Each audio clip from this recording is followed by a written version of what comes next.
Parmi les bonbons incontournables, il y a le caramel en barre, connu pour les blagues qu'il cache à l'intérieur de sa papillote. D'où viennent ces histoires drôles? Quels sont les secrets de fabrication de cette célèbre friandise?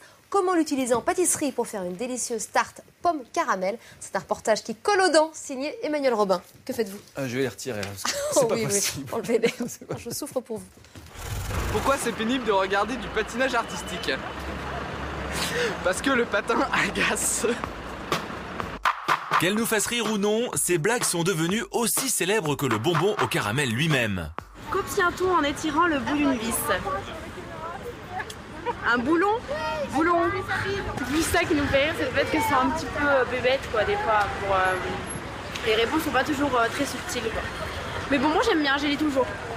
Aussi surprenant que cela puisse paraître, tout le monde peut désormais proposer ses propres histoires drôles. Il y a quelques jours, des étranges bonhommes ont envahi les rues de Paris. Leur mission, lancer un grand concours de blagues. On a besoin de vos blagues, s'il vous plaît. Vous la postez sur le site et si jamais elle est retenue, elle passera dans nos... Merci beaucoup. Mais avant de savoir qui se cache derrière ces fameuses blagues, allons voir comment les caramels en barre sont fabriqués. Alix et Nathan, deux jeunes gourmands, ont mené l'enquête à Marc-en-Barreuil, dans la banlieue de Lille. Bonjour Sébastien. Bonjour Sébastien. Bonjour les enfants, ça va? Oui. Eh bien, bienvenue à l'usine. Est-ce que vous voulez que je vous montre comment on fabrique le célèbre caramel en barre? Oui. Allez, on y va, vous venez avec moi? Ces deux petits privilégiés vont découvrir tous les secrets du célèbre caramel en barre. Dans les grosses cuves qui sont au-dessus, on a du lait et du sucre. On va mélanger ce lait, ce sucre, et le faire cuire très très fort à plus de 100 degrés. Et naturellement, le sucre et le lait, ça va faire du caramel. Qui a inventé la recette? Ah, alors la recette, elle a été inventée il y a longtemps, en 1954, par Monsieur Fauchil, qui a eu l'idée de rajouter du chocolat dans un bonbon au caramel qu'il faisait. Ajouter du chocolat au caramel, voilà donc le secret. Et après 25 minutes de cuisson, la pâte de caramel est déversée sur ces gros rouleaux en inox. Dedans, il y a du froid et on va l'étaler sur ces rouleaux pour qu'elle refroidisse et qu'elle devienne dure. On a une fine feuille de caramel. On va commencer à plier pour faire un boudin. Reste à découper ce boudin géant en petits bâtonnets et à les emballer dans les papillotes. Oh là là, il a beaucoup de bonbons. 1 milliard de ces bonbons sortent de l'usine chaque année.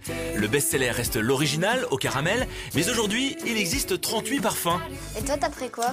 Moi, Caramel. j'en ai pris 3. T'en as pris 3. Attention, c'est 3 par jour maximum, autant de fois qu'on se brosse les dents. D'accord? Pas plus, hein? Promis, Alix et Nathan se brosseront bien les dents. Mais avant cela, leur petit plaisir, c'est de lire les fameuses blagues imprimées sur le papier d'emballage. Que dit un crabe à une balle araignée de mer? Réponse. J'en passe pour toi. Mais alors, qui écrit ces histoires drôles devenues mythiques? Vous allez être surpris. En fait, les blagues, au début, on a demandé aux enfants des écoles en 1969 de les écrire. Incroyable, mais c'était bel et bien des écoliers qui écrivaient les histoires drôles, et non pas les employés. Ensuite, pour toucher aussi les adultes, la marque a demandé aux plus célèbres humoristes de prendre la relève. Il y a eu Antoine Decaune, il y a eu Elie Semoun. Et depuis le 1er avril, tout le monde peut réécrire sa blague en allant sur le site internet. Alors, à vous de jouer. Quant à Nathan et Alix, avant de plancher sur leurs blagues, ils vont apprendre à cuisiner le caramel en barre avec le chef David Herx. Bonjour, chef. Bonjour les enfants. Qu'est-ce qu'on mange aujourd'hui? Alors aujourd'hui, nous allons préparer une tarte au caramel en barre. Rien de plus simple. Pendant qu'Alix dispose la pâte dans le moule, Nathan prépare la crème. Il mélange des œufs avec du sucre et du fromage blanc. Ah, c'est dur. Puis les enfants disposent les pommes en rosace sur la pâte, on verse la crème par-dessus et on ajoute nos fameux caramels. Qu'est-ce qu'on fait maintenant? Alors maintenant, la tarte, on va l'enfourner à 180 degrés. Et voilà, maintenant il faut attendre 20 minutes de cuisson. 20 minutes plus tard, voilà le résultat. Nos barres de caramel sont devenues moelleuses et fondantes pour former un onctueux nappage. Une recette express pour une tarte originale. Pas le même goût que le caramel.